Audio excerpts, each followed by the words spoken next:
Visit Inglewood a decade or two from now, and the city will likely look radically different. Adding to a multi-billion-dollar NFL stadium, a new metro rail line, and profuse real estate investment, city officials are in the early stages of creating zoning plans that could dramatically reshape two neighborhoods. The plans, as drafted, lay the foundation for dense, walkable housing and commercial development around train stations.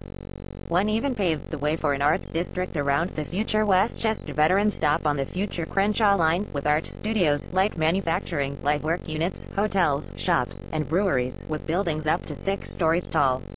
Farther away from the rail station, the plan outlines converting land now used by LAX car rental facilities, which will eventually be consolidated into a single location closer to the airport, into a shipping and distribution hub. Land adjacent to Manchester Boulevard rezoned to accommodate mixed-use buildings up to 4 stories tall. The other plan, the Crenshaw Imperial Plan, would allow for the construction of several 5 to 10-story buildings in the area surrounding the Crenshaw Boulevard and Imperial Highway intersection, just north of the Green Line's Crenshaw Boulevard stop.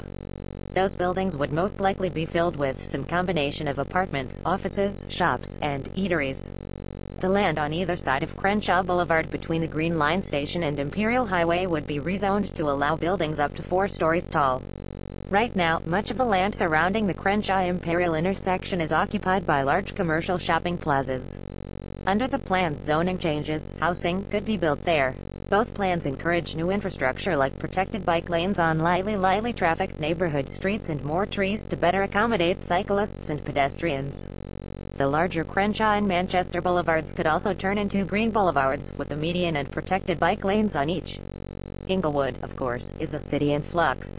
The release of the plans come as an inordinate amount of money flows into the city from the Rams and Chargers Stadium and its accompanying multi-billion-dollar redevelopment of Hollywood Park Racetrack into a new neighborhood with 3,000 units of new housing, retail, restaurants, a luxury hotel, artificial lakes, and several parks. Inglewood Mayor James Butts told KCRW's There Goes the Neighborhood podcast that the entire project is twice the size of the Vatican. That, along with 3 new Crenshaw Line stations either in or directly abutting the city, are bound to make the city a trendier place, and many longtime residents fear the changes will drive up housing costs and lead to displacement. California is in the midst of a serious housing shortage, and experts agree that the primary solution is to build more housing. Inglewood's call for new, dense apartments could very likely help alleviate that housing shortage. But it's also very likely that because demand for homes is so high and supply is so low, any new housing built in Inglewood would be unaffordable to the majority of the city's residents. How do the plans address that? They include recommendations for a so-called density bonus program that would give housing developers the right to build taller and larger buildings than what zoning codes allow, if they include affordable units in their projects. In the city of Los Angeles, the density bonus option HASNT spurred very many new, affordable units. The plans are, as urbanize. LA points out, in their environmental review period. Over the next several months, Inglewood and its Pasadena-based planning consultants, the Arroyo Group, will flesh out the details based on study and public input.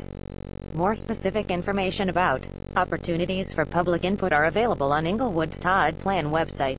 The city adopted 2 similar plans for the Fairview Heights downtown Inglewood station last November.